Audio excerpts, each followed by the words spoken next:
You know what else is fun? Watching Mr. Belvedere without people talking so loud. Streaks on the china, never mattered before. Who cared? When you drop kick your jacket, when you came through the door, no one glared. Listen, I am 99% sure that you don't know at least one of these. 99% sure.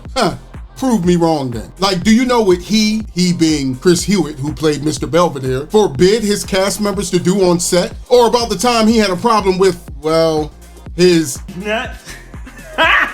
No, seriously, you think I'm making this up, don't you? It's your boy, Jay, and welcome back to another ride on the retro roller coaster. Now, originally created as a vehicle for Bob Uecker, an ex-Major League Baseball player and a sportscaster well known for his self-depreciating humor and his comical Miller Lite commercials, Mr. Belvedere, the 1985 ABC sitcom starring Christopher Hewett as Len Belvedere, an impeccable British gentleman who finds himself a butler for a family in Pittsburgh. Though never a huge rating smash, Mr. Belvedere is remembered fondly. But did you know it was actually the 6th incarnation of the character? Wait, let me not get ahead of myself. Mr. Belvedere premiered as a mid-season replacement with only 7 episodes ordered. Now, at the conclusion of this maiden run, the fate of the show was very much uncertain. But thanks to respectable ratings and a very dedicated fan base, a more comfortable 22-episode season was ordered thereafter. Now, there are a few untold stories, controversies, and Bob Uecker's real-life sports legacy in this video that reveals why Mr. Belvedere was far more than just your run-of-the-mill 80s sitcom.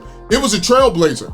Now, grab a sponge of tea and a biscuit. Well, that's cookie for you Americans. And let's get into some behind-the-scene goodies about Mr. Belvedere that will certainly make you shout cheerio, pip pip, and all that rubbish. That was horrible. That was horrible. I'm sorry, UK family. I'm sorry. I'm gonna do better. We're gonna do better. I promise. Macho Man Randy Savage, the cream of the crop.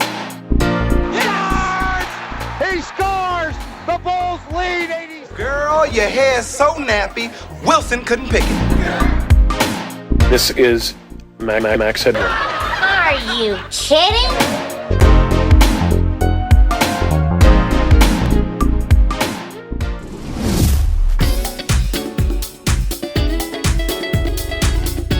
When you drop kicked your jacket, when you came through the door, no one glared. That's what made Mr. Belvedere stand out in the 80s sitcom crowd. It wasn't just the quirky butler vibes or the family chaos, no. This show had literary roots. Back in 1947, long before shoulder pads and synth pop, a brilliant author by the name of Gwen Davenport penned a novel about a proper English writer who ditched his highbrow life to become a nurse and a babysitter for a rowdy American family. Why? All in the name of research for his book. Imagine the cultural shocks, the snippy banter, the fish out of water hilarity. And suddenly, of course, this became TV gold. Makes you wonder, how many sitcoms today could sneak an old dusty novel onto your screen and make you cheer for a snooty Brit with a secret soft side?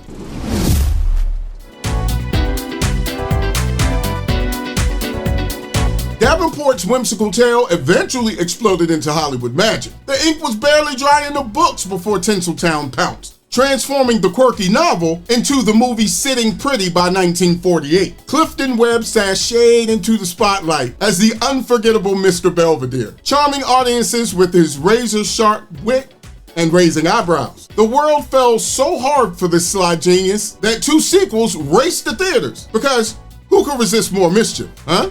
By 1949, Mr. Belvedere was cracking books and egos in Mr. Belvedere Goes to College, sharing classrooms with none other than Shirley Temple herself, a golden age icon meeting a fresh-faced legend. Then, in 1951, the saga tugged at heartstrings as Belvedere turned softy in the movie Rings the Bell. Imagine it, dry one-liners melting into tender moments with spirited seniors. 3 films, 1 unstoppable character, and a legacy that turned paper pages into popcorn-worthy joy.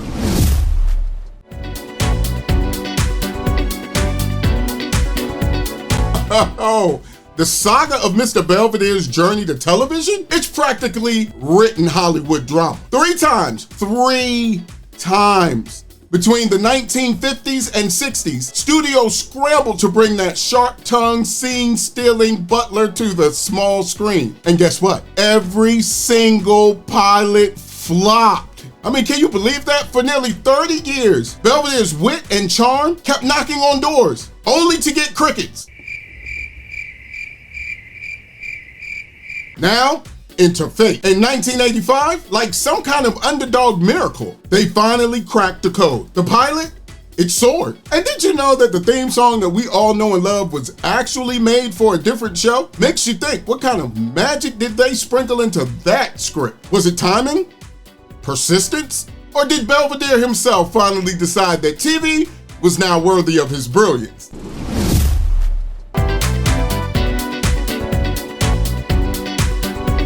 Now, did you know that Chris Hewitt's path to TV fame was steeped in irony and a touch of frustration? Let me explain. Long before he became America's beloved Mr. Belvedere, he stepped into another butler's shoes. In 1983, as Fantasy Island's iconic Hervé Villechaize exited the scene, Hewitt swooped in as Lawrence, the show's new stiff upper-lipped servant. But while audiences adored him in those polished roles, behind the scenes, Hewitt felt trapped. By 1986, he had openly called the typecasting a terrible bondage, a phrase that aches with the weight of an artist trying to break free. Imagine pouring your entire heart and soul into acting, only to be boxed into the same role twice. Yet, isn't it bittersweet? Those very roles is what made him a household name, a testament to talent, and the quiet struggle to being unforgettable in a part that you never wanted to be permanent.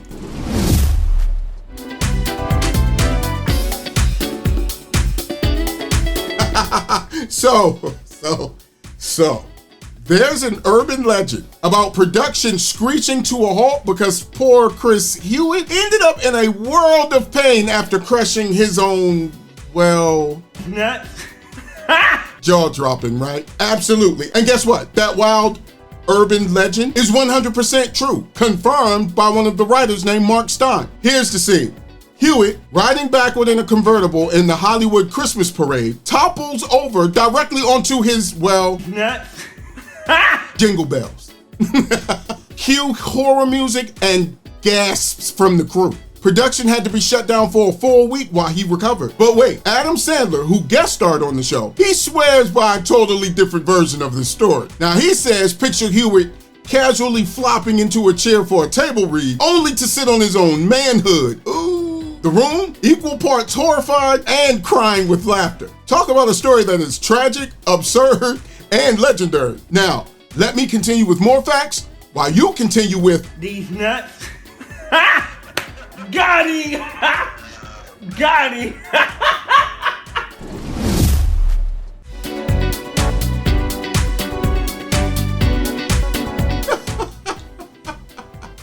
I'm sorry, I couldn't help it. I couldn't help myself. Okay, I'm back.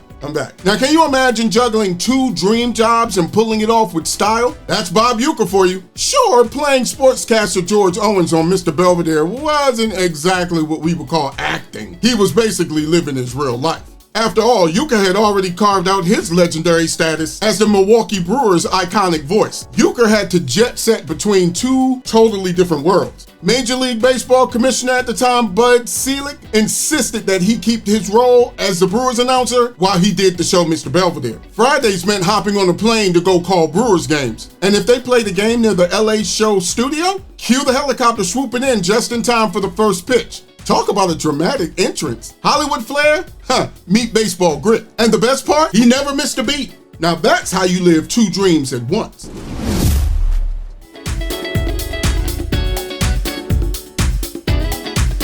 Now a towering figure steps onto the stage, his sheer presence silencing the room. That was Christopher Hewett. Standing 6'3" tall and built like a fortress. I mean, 280 pounds of pure grit. Shout out to all the bigger dudes out there. He just didn't act the role, he owned it. Because as fellow actor Bob Uecker once put it, he wasn't just big, he was imposing. You couldn't ignore him, said Uecker. He said the other guy up for the role was a sweet guy, sure. He said, but he looked like somebody I would pat on the shoulder, not someone that would command me. He wanted to be commanded? That might be a whole nother show. But check it out. Hewitt wasn't just a mountain of muscle. He was a velvet-voiced Shakespearean, honed by the Oxford Repertoire Company. And with a spine of steel, he served in the Royal Air Force. Now imagine this man, this giant, reciting soliloquies, not just under stage lights, but amid the deafening roar of bombers during the London Blitz. When sirens wailed and buildings crumbled, Hewitt stood defiant, delivering lines with a courage that matched his stature. A man who wielded both artillery and artistry, who turned air raid shelters into theaters. His size, it made him unforgettable, sure, but his talents, that's what made him legendary.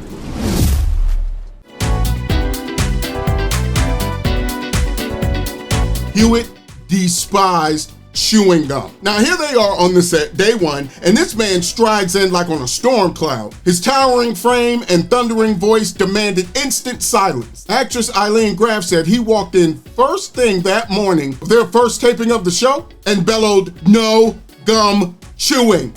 I'd have been like, yo, who the do you think you talking to? She said it was like he was declaring war on Wrigley's himself. She said, and honestly, no one dared. She said not a single soul. Not even a little stealthy stick hidden underneath your tongue. She said Hewitt's glare alone could turn a pack of Doublemint to dust. You didn't test him. That voice, that look, she said we all swallowed our gum and our pride that day. It wasn't just a rule, it was a commandment. The kind of legendary ironclad decree that makes you wonder, what the hell did gum ever do to him? But let's be real, some of y'all would have handed over your juicy fruit too if he had so much bellowed at you and raised an eyebrow. Don't lie.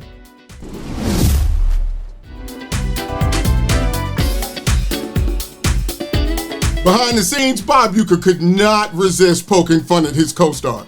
And it's kind of hilarious why. On camera, they were all charm and chemistry, but off camera, Uecker lived to ruffle Hewitt's perfectly polished British feathers. So Hewitt, the epitome of a dignified English gentleman, would be there on set, sipping his tea, minding his business, and then enter Uecker grinning like a troublemaker, casually dropping lies about the Queen just to irritate him.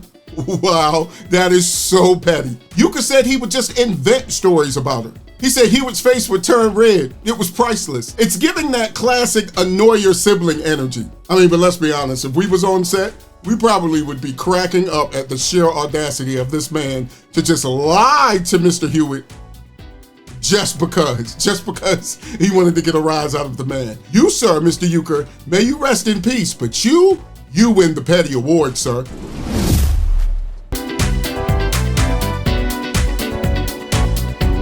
Did you know that Chris Hewitt's final role was a nod to the iconic character that made him a TV legend? Back in 1997 on the show Ned and Stacy, the writing team cooked up a clever little heartfelt idea. Hewitt guest starred as an actor who actually thought he was the real Mr. Belvedere, a playful wink and nod to the iconic role. It was a full circle moment orchestrated by one of the producers of Mr. Belvedere, Jeff Stein. But here's a slight tearjerker moment. That appearance on Ned and Stacy, that was his last on-screen hurrah. 4 years later, he had passed away at the age 80, leaving fans to cherish this episode as both a hilarious gag and a final farewell. Now, I went back and watched it.